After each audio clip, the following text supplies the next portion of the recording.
Hola, les doy la bienvenida a todos los participantes del curso virtual en proceso inmediato en casos de flagrancia y los invito a participar de este tercer módulo que está incluyendo el tema específico casos exceptuados del proceso inmediato. Mi nombre es Marco Antonio Angulo Morales, soy juez superior titular de la Corte Superior de Justicia de Lima Sur. Y conforme ya hemos venido conversando anteriormente, en esta oportunidad trataremos un aspecto importante de la estructura del proceso inmediato que desarrolla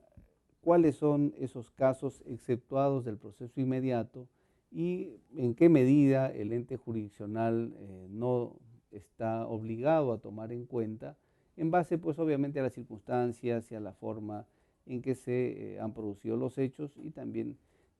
las circunstancias que se van a poner de manifiesto ante el ente jurisdiccional para determinar que, en resumidas cuentas, no corresponde conocer determinado proceso penal mediando esta herramienta procesal que está desarrollada por el Decreto Legislativo 1194. El proceso inmediato o proceso especial, como ya lo hemos venido comentando, amerita un abreviamiento del proceso al no desarrollarse las fases de investigación preparatoria e intermedia, siendo el fiscal quien solicita el trámite del mismo en caso se configure un hecho de flagrancia delictiva, la confesión del imputado o la evidencia de la comisión del delito. Los dos módulos anteriores han tratado aspectos fundamentales del proceso inmediato y también la estructuración del proceso inmediato, pudiendo advertirse con claridad cuáles son las características de este proceso inmediato, por qué es que el Estado, con el impulso del Poder Judicial, ahora en la persona del doctor Víctor Ticona Postigo y también del coordinador nacional, el doctor Bonifacio Meneses González, se ha procurado una difusión de tal medida que los alcances de este cuerpo normativo, de esta herramienta procesal sea conocida, no solamente por quienes nos encontramos abocados a la impartición de justicia, sino también por la colectividad en general. Esto porque se debe tener en claro que el proceso inmediato busca resolver de manera rápida, pero también eficaz, la pretensión de las partes cuando ha ocurrido, ha acontecido la comisión de un delito y que esto se ha producido obviamente en flagrancia delictiva, como se ha explicado minuciosamente en el módulo 2. La simplificación y celeridad del proceso en aquellos casos en el que el fiscal requiere la incoación del proceso inmediato es porque sencillamente no existe la necesidad de realizar mayores actos de investigación y obviamente la utilización de mayor tiempo que necesariamente convoque al ente jurisdiccional y a los fiscales y también a los defensores técnicos de los imputados y a las otras partes convocadas para el debido proceso para que se lleven a cabo otras actuaciones de orden procesal para que finalmente, mediando el juicio oral, se pueda determinar si en efecto el imputado, el investigado, es responsable de la imputación realizada por el fiscal. Entonces, si tenemos bien en claro que existen procesos judiciales que deben ser sometidos al ente jurisdiccional, mediando obviamente al requerimiento fiscal, con la utilización de la herramienta procesal contenida en el Decreto Legislativo 1194 para procesos inmediatos, es necesario conocer cuáles son esos casos exceptuados del proceso inmediato. Y la forma de conocer cuándo y en qué medida los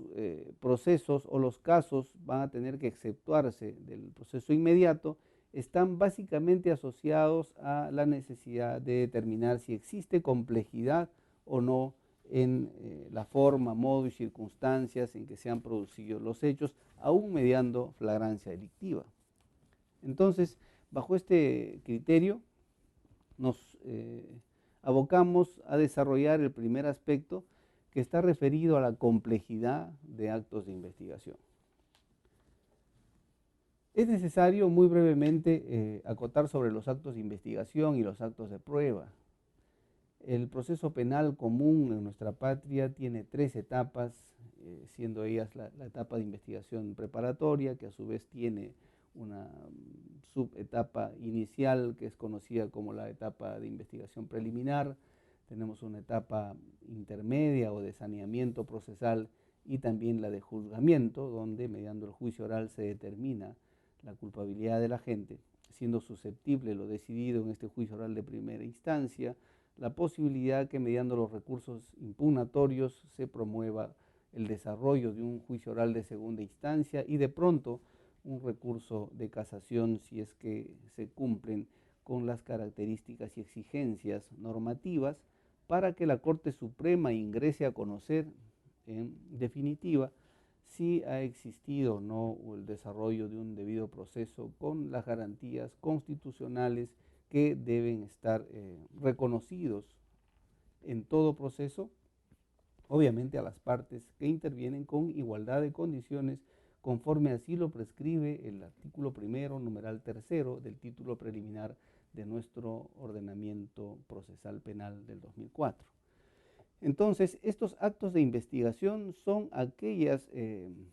objetivas formas de participación que tienen los fiscales y también los defensores técnicos del imputado, del agraviado, del actor civil o del tercero civilmente responsable, quienes con igualdad de condiciones, con igualdad de poder utilizar las normas constitucionales y las normas especiales, acuden al ente jurisdiccional solicitando la realización de actos procesales a efectos de que puedan obtener información indiciaria, evidencias que favorezcan sus teorías jurídicas, esto es, del Ministerio Público asociados a la imputación, es decir, a la vinculación del agente que cometió el delito con los hechos que considere el fiscal han violentado un bien jurídico protegido por la Constitución, y también por el abogado defensor del imputado, quien, mediando obviamente estrategias de defensa, utilizará o solicitará la realización de actos de investigación para que se fortalezca su tesis jurídica, que obviamente estará encaminada a conseguir la absolución de su patrocinado o, dependiendo de las circunstancias, comunicará a su patrocinado que es mejor acogerse a una salida alternativa, esto es una terminación anticipada, al principio de oportunidad, a efectos de que la pena le sea más benigna. Mientras que los actos de prueba ya no son aquellos actos procesales realizados en esta fase procesal, sino aquellos que ya se realizan en la etapa estelar del proceso, esto es en el juicio oral. Entonces, teniendo en cuenta esta pequeña diferencia entre lo que vienen a ser los actos de investigación y los actos de prueba, entendemos que cuando existe complejidad en la obtención y realización, obviamente, de estos actos de investigación en la primera fase del proceso, debe entenderse que no es posible incoar un proceso inmediato, porque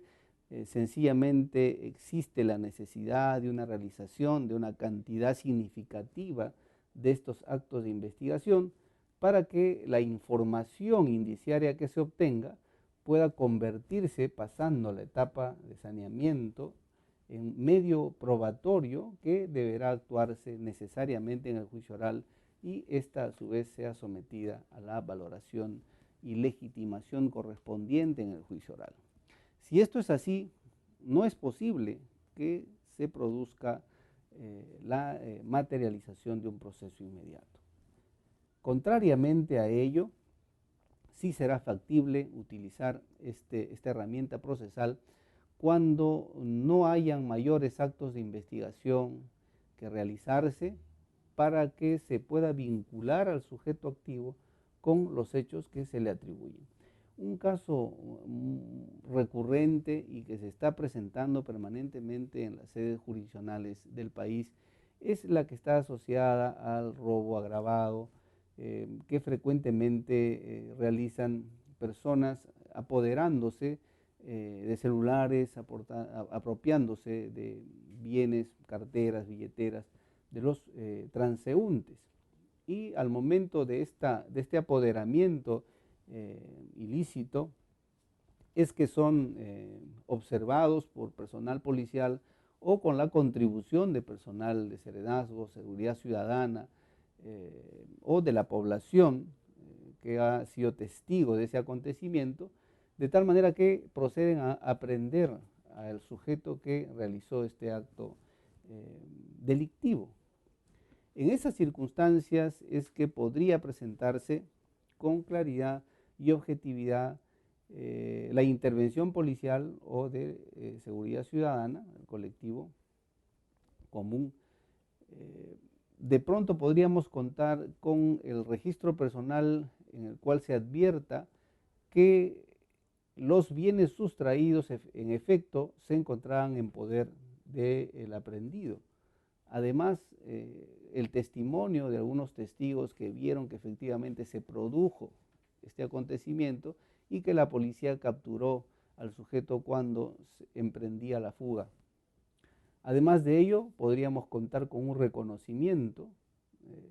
del agraviado hacia la persona, expresando en dicha acta de reconocimiento las características personales y que en efecto coinciden con la persona que fue aprehendida.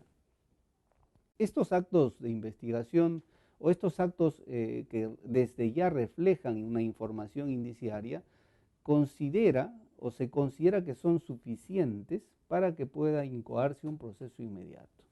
Lo contrario sería la participación criminal de una banda organizada que mediando un determinado tiempo y una determinada forma de participación delictiva se organizan de manera estructurada, otorgándole a cada participante un rol definido para la realización de actividades delictivas, no necesariamente asociadas al apoderamiento de una cartera o de una billetera, ¿no es cierto? Entonces, cuando existan estas circunstancias y se pueda advertir una pluralidad de personas que participan o van a participar en este evento delictivo, el proceso va a empezar a revestir complejidad, porque vamos notando que ya no es una sola persona la que realiza el acto delictivo, sino es una organización criminal que amerita un tratamiento judicial y de investigación distintos. Ante esta situación es obvio que se va a requerir la realización de otros actos de investigación. Esto porque, como vamos comentando, vamos a observar una pluralidad de imputados. Y para un proceso inmediato, si es que existe una pluralidad de imputados, todos tienen que estar bajo los supuestos de flagrancia y a todos esos miembros que fueron aprehendidos, supongamos que el robo de la billetera se ha producido mediando la intervención de 2 o 3 personas, todas estas personas tendrán que ser imputadas por la comisión de un mismo delito y tendrán que estar bajo los supuestos de flagrancia. Si no existen estas características particulares en la acción de estos sujetos, sencillamente se tendrá que preferir por la realización de un proceso común, no desestimando los alcances de un proceso inmediato que nos permiten y nos acercan a una sentencia más rápida, sino porque tenemos que otorgarle al proceso también las seguridades constitucionales y de respeto a las garantías fundamentales y derechos fundamentales que le son reconocidos no solamente a los imputados, sino también a la víctima y en consecuencia al debido proceso. En estas circunstancias que debe quedar sentado y establecido que los procesos inmediatos han sido instituidos y han sido puestos en vigencia con la finalidad de que se conozcan bajo sus alcances aquellas conductas omisivas, comisivas o de comisión por omisión que no requieren actos de investigación complejos. Y la complejidad justamente es determinada por quien se encuentra encargado de la investigación del delito. El responsable y el titular del ejercicio público de la acción penal, que viene a ser el fiscal. Es el fiscal que deberá tener la responsabilidad de determinar si el proceso que está bajo su dirección, bajo su investigación, en efecto es complejo o no. De serlo así, obviamente no estará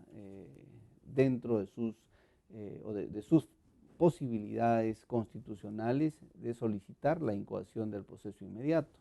Es por ello que con el acuerdo plenario 2 del 2016 que sugiero sea revisada minuciosamente y en su integridad, porque los jueces de la Corte Suprema, mediando esta decisión plenaria, han realizado un estudio minucioso, un estudio muy técnico y profesional que nos permite desarrollar este instrumento procesal de la mejor manera y obviamente aplicarlo sin que existan atisbos de duda en lo que significa la interpretación de este cuerpo normativo. Se observa también en este acuerdo plenario aspectos asociados a la exclusión o a los casos exceptuados del proceso inmediato, y existe una posición interesante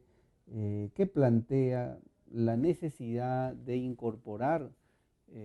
ciertos delitos para que estos sean sometidos al proceso inmediato. En una visita a Ecuador realizada por los jueces que integramos el equipo técnico de implementación del Código Procesal Penal del 2004 y con el equipo de formadores, hemos podido observar que Ecuador, siendo un referente en lo que vienen a ser los procesos directos para su país y que para el nuestro significan ser los procesos inmediatos,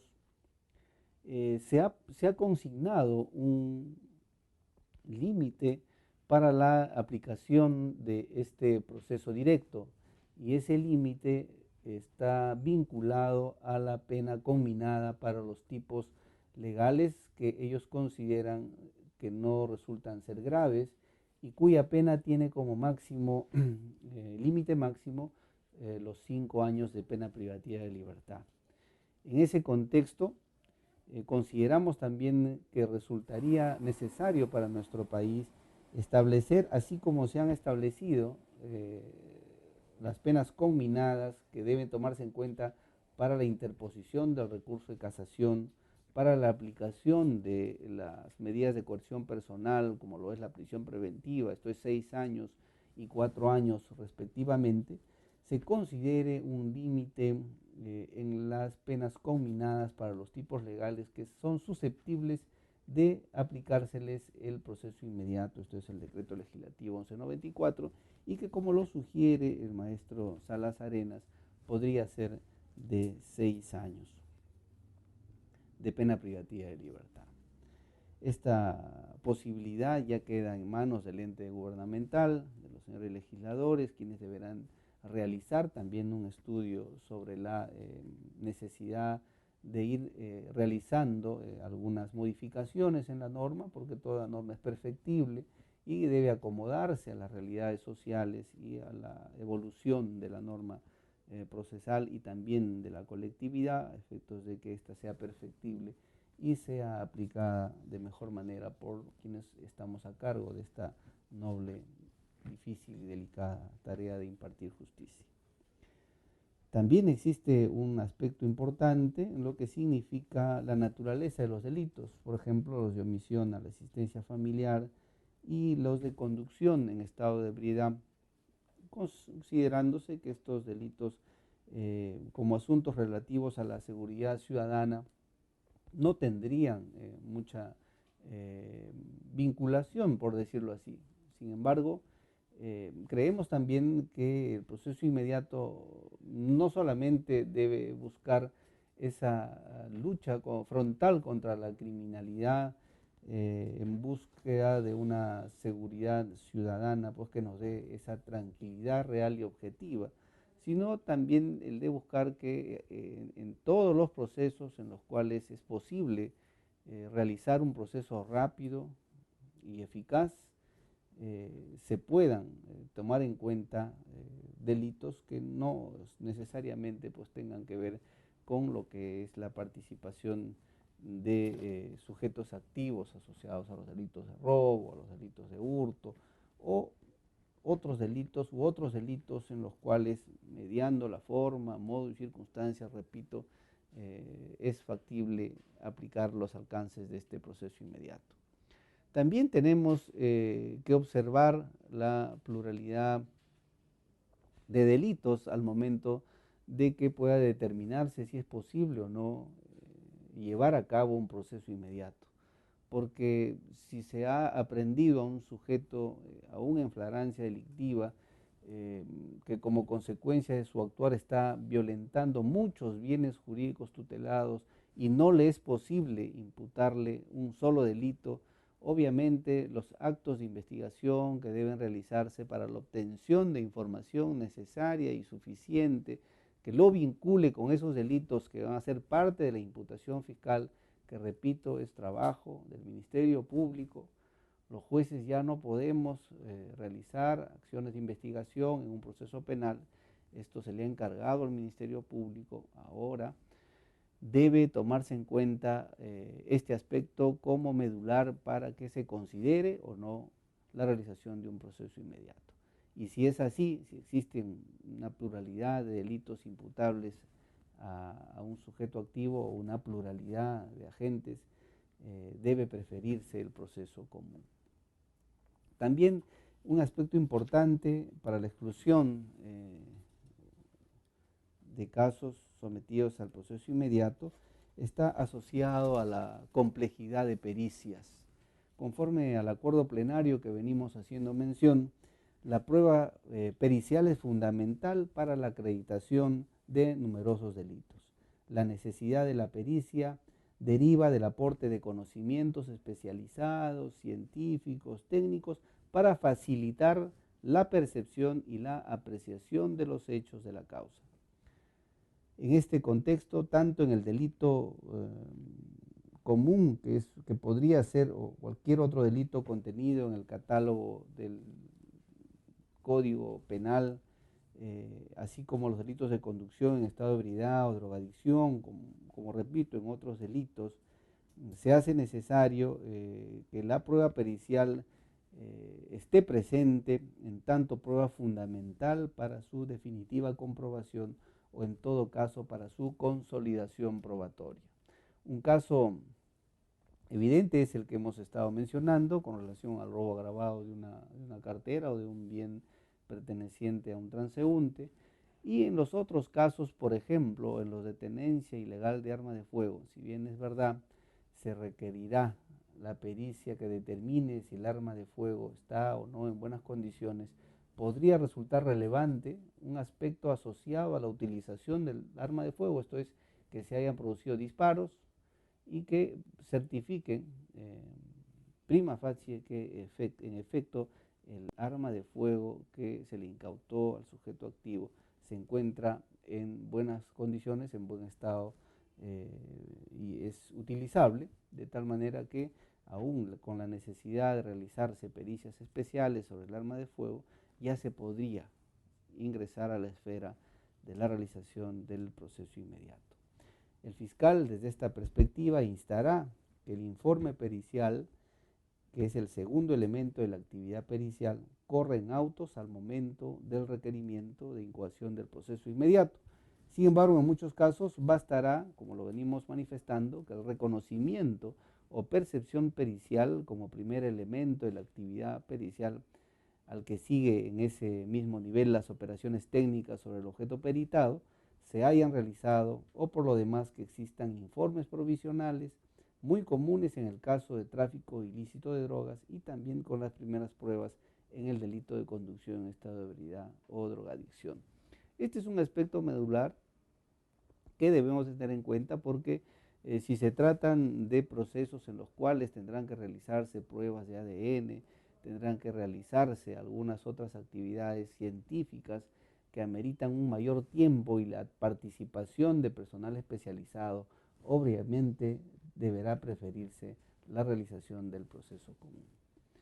Existen también diligencias que tienen que realizarse en un mismo distrito judicial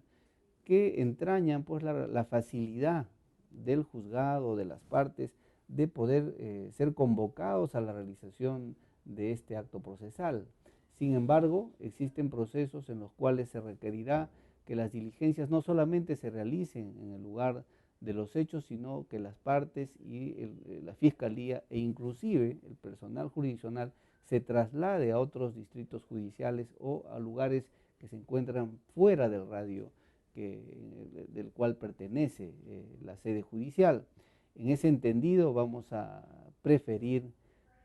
que al estar ante la necesidad de la realización de estos actos procesales o actos de investigación, se prefiera el proceso ordinario, el proceso común.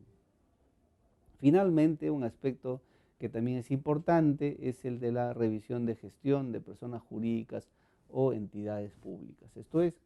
cuando tras la comisión del delito que el fiscal atribuirá a determinado sujeto activo, se requiera pues, poseer información documental abundante derivada de instituciones públicas o personas jurídicas, situación que obviamente por la complejidad en la obtención, en el fotocopiado y la puesta a disposición del ente jurisdiccional tomará un plazo distinto y mayor al que está señalado en el proceso inmediato y que obviamente no permitirá la realización o utilización de este importante instrumento procesal. Estas son pues entonces las principales circunstancias a tener en cuenta para que se considere que un hecho calificado como presunto delito no deba ser tomado en cuenta dentro de los alcances del proceso inmediato, sino más bien dentro de un proceso regular, un proceso común, en el cual se apliquen las reglas totales del Código Procesal del 2004, mediando las 3 etapas del proceso penal señaladas para el proceso común. Esto es, recordemos, la etapa de investigación preparatoria, la etapa intermedia y la etapa de juzgamiento.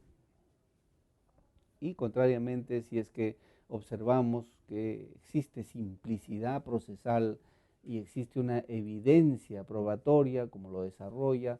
de manera muy pedagógica el Acuerdo Plenario 2 del 2016, estaremos ante la necesidad de poner en práctica la realización de este proceso inmediato que tras las estadísticas puestas de conocimiento por cada una de las sedes jurisdiccionales de nuestro país, debemos sentirnos contentos porque en realidad esta forma de impartir justicia está funcionando y está significando una buena forma, una buena praxis para que se entienda que nosotros brindamos un buen servicio a la colectividad y que la confianza de la colectividad en sus jueces se está recuperando. Creo haber concluido con la exposición. Espero sus preguntas en el foro, las mismas que van a ser contestadas inmediatamente, y los invito a leer el material que se encuentra disponible también en el aula virtual y a complementar estas formas de comunicación de las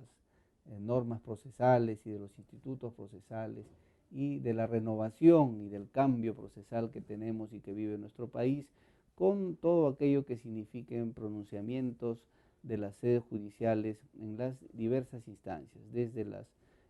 los juzgados de investigación preparatoria hasta las sentencias casatorias emitidas por nuestros jueces supremos de la República. Muchas gracias.